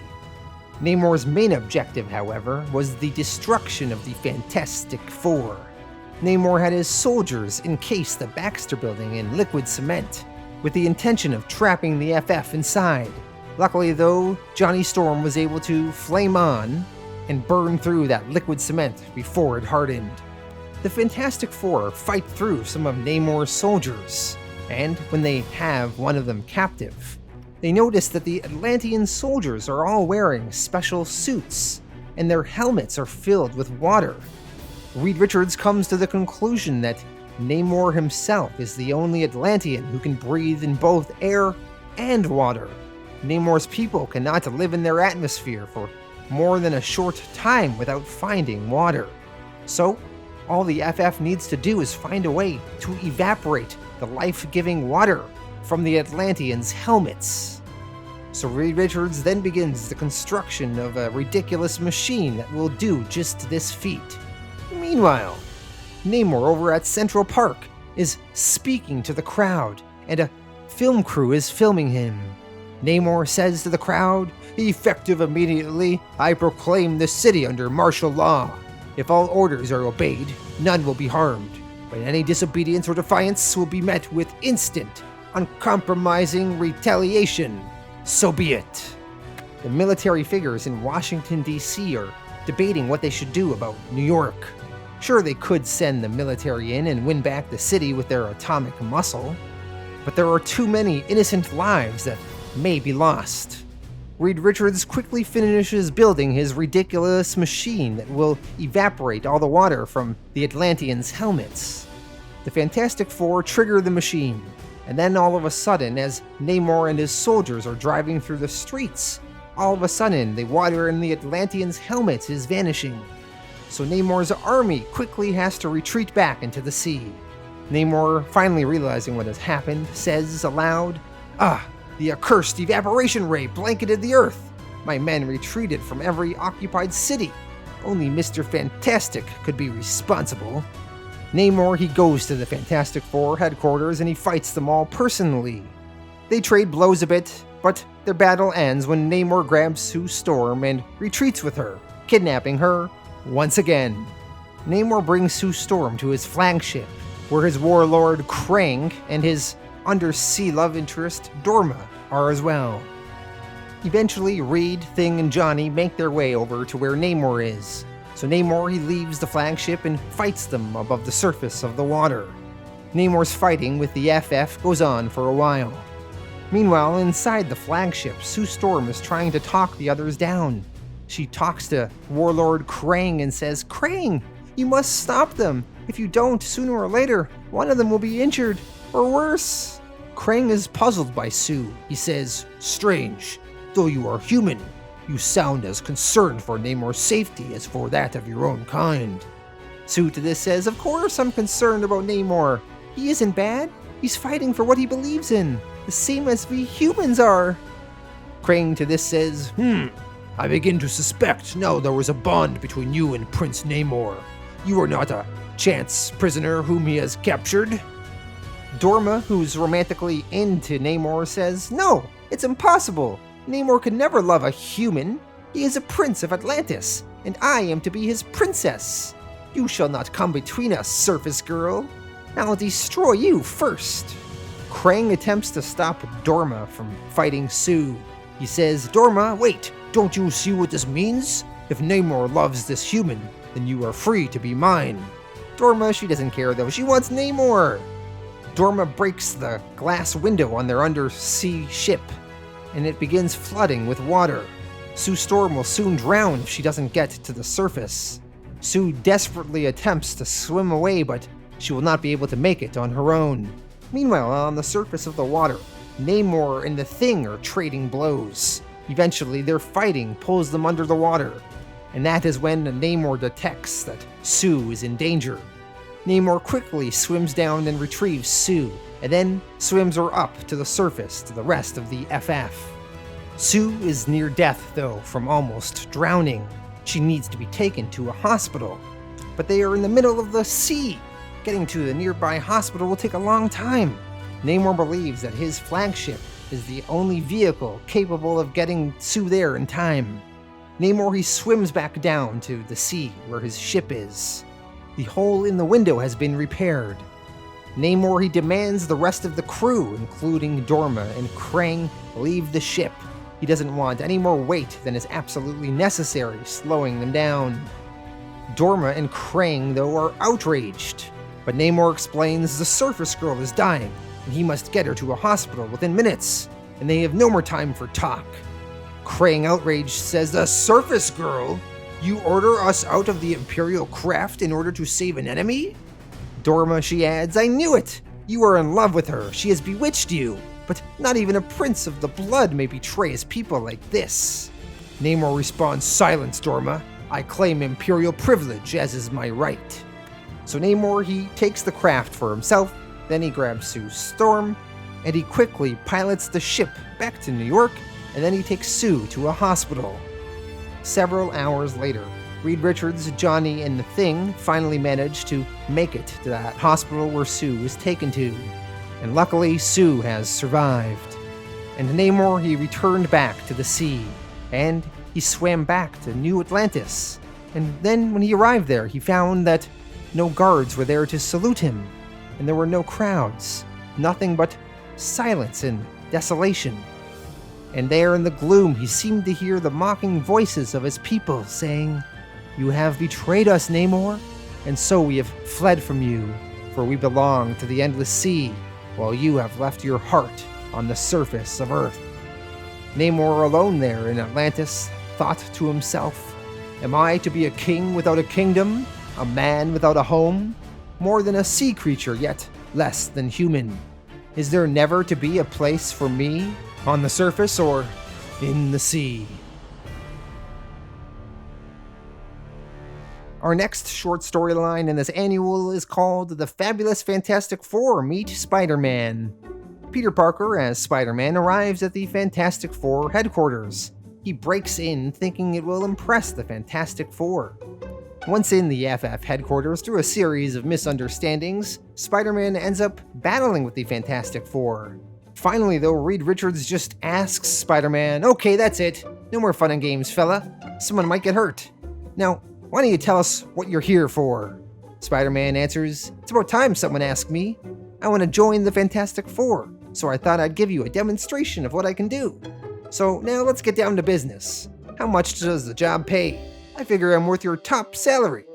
That is when the Fantastic Four tell Spider-Man that they're a non-profit organization, and they pay no salaries or bonuses, and any profit they do make goes back into scientific research. The Fantastic Four then say, "Besides, aren't you wanted by the police? This isn't Outlaws Anonymous." Spider-Man, he then leaves the Fantastic Four headquarters, disappointed. The FF tells Spider-Man as he's going, "Wait, come back," but Spider-Man didn't hear it. Fantastic Four issue 19, Prisoners of the Pharaoh. In this issue, we will have the first appearance of the villain Kang the Conqueror.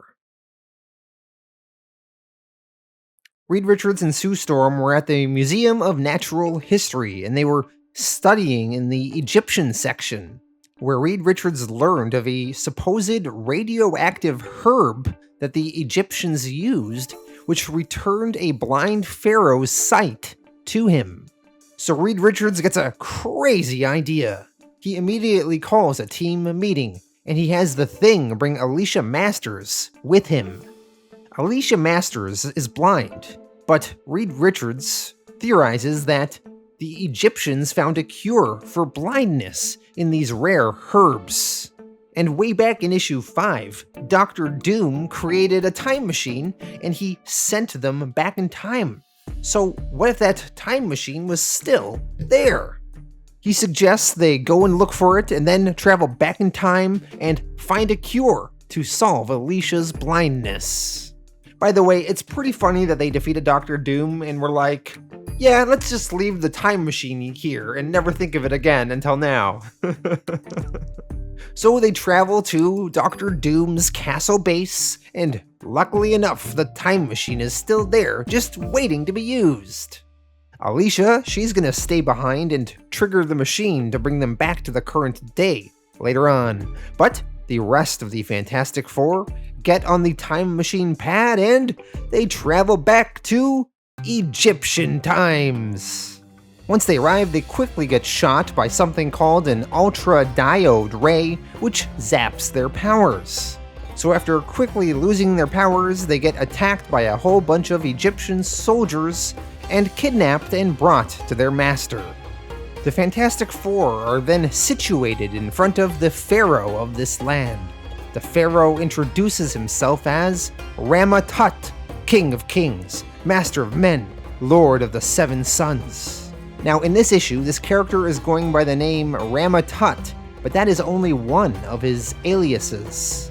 This character is in fact Nathaniel Richards, A.K.A. Kang the Conqueror, Kang the Supreme, Immortus, Iron Lad, Victor Timely, King Prime, He Who Remains, etc., etc. Kang then tells the Fantastic Four, "Now that you know who I am, there is no need to introduce yourselves, for I am quite familiar with the Fantastic Four." The Fantastic Four are surprised. How does this guy know who they are? And how does he speak English? English hasn't even been invented yet. Kang then explains that he shot them with his ultra-diode ray, which zapped their powers.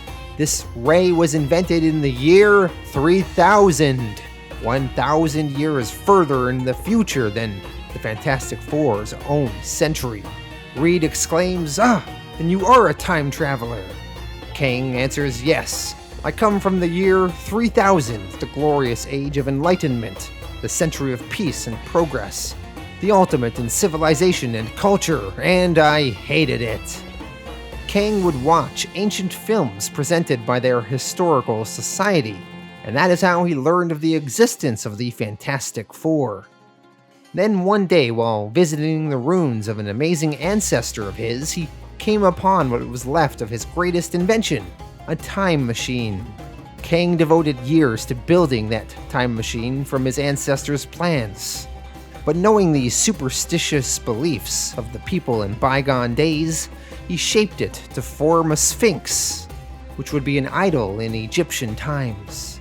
And then he began time traveling, readying to be a time looter, with his headquarters in ancient Egypt, where with his vast scientific knowledge, he could become an absolute ruler of mankind. So he traveled back into the past. Although due to a miscalculation, his time machine was damaged in landing, so that he has been unable to leave this primitive century. And he also suffered a terrible injury in the crash, and he became blinded.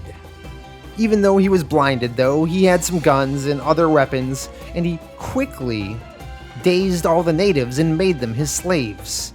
The natives then conveniently obtained a rare radioactive herb, which had the power to restore Kang's eyesight, and he has ruled here ever since.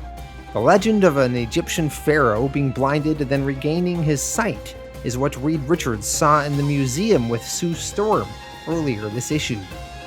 Kang, he then bathes the Fantastic Four in low-intensity rays that will give them their powers but sap them of their free will, and make them slaves to Kang who are forced to obey him. So now each of the Fantastic Four have to do slave tasks for Kang. Sue Storm is going to be Kang's queen, of course. Sure enough, he's going to force her to marry him, which honestly seems to be the goal of a lot of male villains of the Fantastic Four. The Thing has to row boats up and down the Nile. Reed Richards has to scout for enemies with his stretchy powers over a nearby mountaintop. And the Human Torch will be Kang's personal jester. One day, as the Thing was rowing boats up and down the Nile, apparently, the heat of the sun, which is far hotter than the 20th century sun of New York City, affects the Thing's body chemistry, and the Thing undergoes a subtle change and reverts back into his Ben Grimm form. By turning back into Ben Grimm momentarily, all of a sudden, the Thing isn't so massive and he's able to slip off the chained handcuffs he was in. Ben Grimm then manages to swim back to shore to where Kang is. Ben manages to steal the fancy gun that Kang has, and he shoots Sue Storm with it, freeing her from Kang's influence. Ben Grimm then transforms back into the Thing. Sue Storm, now with the gun, frees Johnny, and then eventually Reed Richards also gets freed, and Kang is forced to retreat from the FF. Kang retreats to his Sphinx base. The Fantastic Four chase after him. Within that Sphinx base, Kang retreats to a small missile, which he uses to blast off and get away. As he is flying away, he tells the Fantastic Four, "They are too late. Within seconds he shall be gone to another dimension, another age, wherever his satellite globes take him. And he shall leave his Sphinx behind to mystify mankind for centuries to come. And when he leaves, the memory of his reign shall fade into oblivion as though he has never been here." Reed Richards, hearing this, says, so that's why there are no records of Rama-Tut's strange reign. The Sphinx was just an ornamental shell. That globular missile was the real time machine. Well, with Kang gone, the Fantastic Four will soon return home, as Alicia Masters will trigger them back to the current day with Dr. Doom's time machine. Before they go, though, they want to see if they can retrieve those radioactive herbs that will supposedly restore a blind person's eyesight. Within the Sphinx of Kang, they managed to find the optic nerve restorative formula made from those herbs. The Thing and the Fantastic Four are very excited. They're going to be able to restore Alicia's eyesight. Finally, the time machine starts bringing them back to the current day, and they arrive in Dr. Doom's castle where Alicia is. Although, unfortunately, the optic nerve restorative formula did not travel back with them. Reed Richards says, "It was as I feared. This device had one critical fault. It will transport nothing with radioactive properties from the past to the future, or vice versa. So it wouldn't transport the cure." Johnny Storm, hearing this, says, then our whole trip, everything was a waste. Reed Richards to this says, "No, nothing is ever a waste. Now that we know there is a substance which will aid in restoring sight, I'll never stop trying to duplicate it in my own lab." And with that, we end another adventure of the Fantastic Four. Fantastic Four, Issue 20, The Mysterious Molecule Man. The Fantastic Four are in their headquarters studying a meteorite, when all of a sudden they are interrupted by a crackling blue globe that appears outside on the streets. The Fantastic Four go outside and attempt to destroy or get rid of this blue globe, but then Sue Storm gets sucked into it, and the other FF members are forced to go into the globe as well and try and save her. The blue globe is actually a portal, and it teleports the Fantastic Four to the domain of the Watcher. The Watcher is here to warn the Fantastic Four about a new menace that has been loosed in their galaxy, a menace which only they can defeat.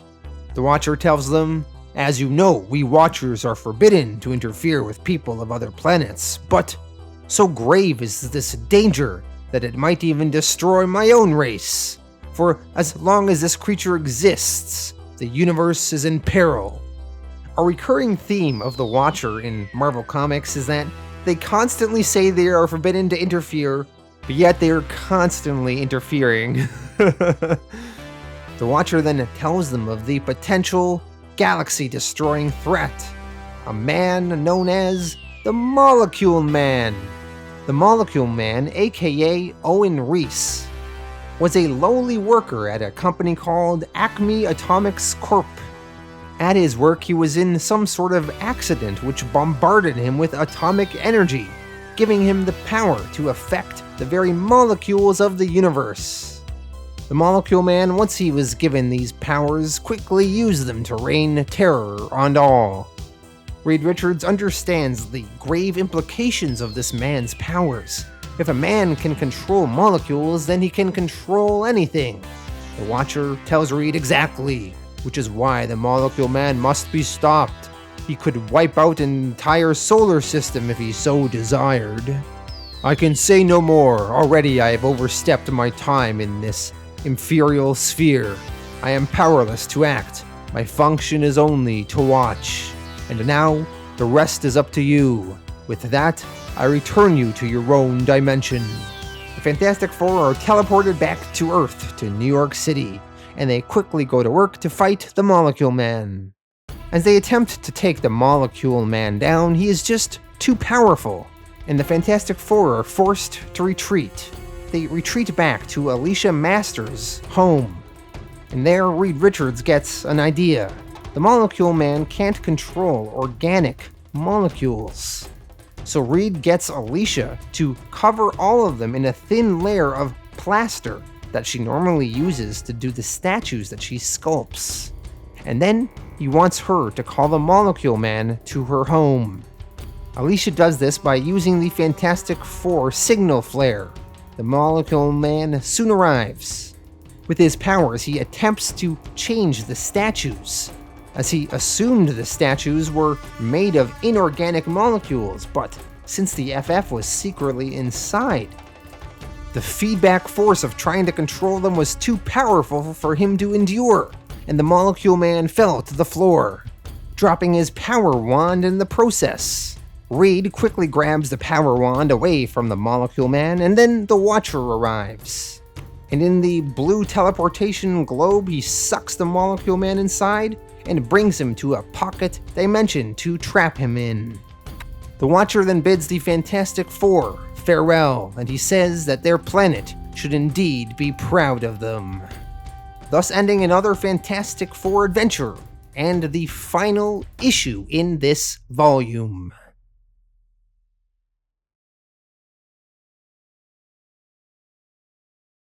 Alright, so that was volume 2 of Lee and Kirby's Fantastic Four. Let me go through my thoughts on the various issues in this volume. So first issue, a visit with the Fantastic Four and the Impossible Man. So some of that whole fan letter writing stuff in the Fantastic Four was kind of intriguing to learn a little bit about some of the history of the FF. The Impossible Man storyline I thought was really silly. I kind of hated it at first, but the Impossible Man kind of grew on me in how ridiculous he was, and how the Fantastic Four and the Earth deals with that threat by just ignoring the Impossible Man. Which, by the way, no way are you getting the entire Earth to go along with that. No way you can make everyone follow what you want to try and get rid of this guy, but they did it, and honestly, kind of a fun storyline, although, like, the Impossible Man's really dumb and annoying. The Incredible Hulk issue, I think it was really fun seeing that first confrontation between the Hulk and the Fantastic Four, although I thought there was a lot of weakness in that story with this whole Wrecker guy and how kind of convoluted it was. I would have liked a little bit more there, but still, fun seeing the Thing and Hulk fight, something they're going to do many times in the future of Marvel Comics, and that was their first confrontation, so really cool for the historical significance of it. We had the Red Ghost issue, and the first appearance of the Watcher. So firstly, the Watcher's pretty cool. He's an interesting character, and I really liked seeing the first appearance of him. The Red Ghost was like, you know, I'm not pro-Soviet Union or pro-communism or anything, but like, wow, this book is so overt with the anti-communist propaganda stuff. The scene where the Invisible Girl says that the Red Ghost, they are similar to their communist masses, innocently enslaved by their evil leaders, where she's referring to the Super Apes of the Red Ghost, was like, pretty crazy out there. And the Red Ghost, you know, he is a communist character and he's a villain, but, you know, it's funny how he's like, for the glory of the communist empire. You know, just kind of funny how direct they were back then. But honestly, pretty fun issue. Although, you know, the Red Ghost is a ridiculous character with these Super Apes, but it was fun to see them in space. And seeing the Watcher and also the whole blue area of the moon and seeing that for the first time. A lot of cool stuff in there. The next issue, where the Submariner is being controlled by the Puppet Master, was kind of intriguing, although there's a lot of plot holes in that one and a lot of ridiculous technology of like Namor with his fish that have ridiculous powers. And the Puppet Master, overly convoluted plan to kill the Fantastic Four. If the Puppet Master really wanted to kill the Fantastic Four, he just has to make little puppets of the FF and have them off themselves. But instead, you know, he's going about it this roundabout crazy way. But still, fun storyline. Next issue was the Mad Thinker, which I think the Mad Thinker is an intriguing villain. This guy that, like, plans shit out down to the second, and that's sort of his power, and he's trying to win that way. At one point in the issue, one of the other villains that is skeptical of the Mad Thinker kind of wonders, like, you know, is the Mad Thinker actually planning stuff down to the second, or is he just taking credit for stuff that is happening anyway? But the Mad Thinker, he's always saying that he planned it. He planned all this stuff. So, kind of funny. So yeah, cool appearance of the Mad Thinker. I think it wasn't like the best issue, but he's an intriguing character, and I definitely want to see some of the other issues they're going to have with him in the future. We had the Micro World of Doctor Doom issue, so it was kind of cool to see what happened with Doctor Doom, because last we saw him, he was shrunken down into nothingness. And what is the explanation for that? You know, I know the concept of the microverse within Marvel Comics, and if you've seen the Ant-Man Quantumania movie, we've seen that realized on the big screen, but that is just a crazy concept that in that exact spot where Doctor Doom is shrunken down, there was an entire world of like thousands of little humanoids that are just living in that spot, and then Doctor Doom becomes their leader. That's crazy, man. That is a crazy concept. Very creative, though, and it was kind of fun having the FF down there and the wild places that story goes. The next issue after that, we have Doctor Doom again, and he's creating all these elaborate death traps to kind of get rid of the FF. And that issue I thought was really clunky and kind of dumb, some of the ways Doctor Doom's trying to get at the Fantastic Four. Like Doctor Doom's pretending to be a janitor and shaking their hand and putting a little device on it and then sending these floating robots after them. And then Doctor Doom has a cloud base in the sky, which was cool. But then on that cloud base, he has all these other more convoluted death traps. And the Fantastic Four managed to get around them. And I just thought there was a lot of stuff in that issue that didn't fully work. Although Doctor Doom is always fun to have more of him. So I still kind of was pretty high on the issue. Then we had the Super Skrull issue, which I thought was pretty weak. But cool to see the first appearance of this super-powered Skrull and him battling the Fantastic Four. But it was just kind of an issue where we're introduced to this character and they fight. And then that's it. And then they go away. We had the annual issue with Namor and his Atlantean kingdom attacking the Earth, and that was great. I absolutely loved that issue. It was a double-sized annual issue, so a really lengthy story that we could really dive into with Namor. And I thought the battle with the Service World was really great. And then at the end of the issue, I thought it was also fantastic how Namor, he kind of turns on his kingdom to save Sue. And then at the end of the issue, Namor's people turn their back on him, and he's kind of been ostracized for siding with the Fantastic Four and the humans. And Namor is alone at the end of that issue, kind of sad. So great storytelling in that one. Really, really solid stuff. We had the Prisoners of the Pharaoh storyline with the first appearance of Kang the Conqueror, which was really silly. Very fun to see Kang for the first time, even though it was this sort of alternate persona of him. But really silly story with this time machine.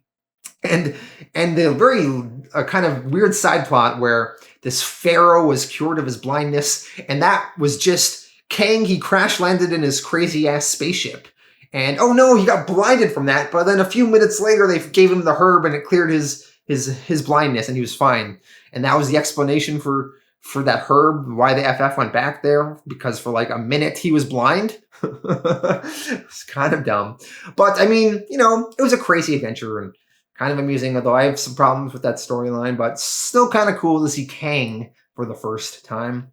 The last issue in this volume was the Molecule Man, who has a very intriguing power set, but I didn't think it was the best issue. Fun to see the Watcher again, though. Kind of funny how the Watcher always says that he can't interfere, but he was interfering a lot in that issue. He basically grabbed the Molecule Man and shoved him into another dimension. I think you're interfering, bud. All in all, I think it was a mixed bag of issues in this volume. Some really good, like the Namor one, and some kind of not the best, but still a pretty fun ride. I'm going to give this volume a 7.5 out of 10. Thank you all for watching, and I'll be back in the future with Volume 3.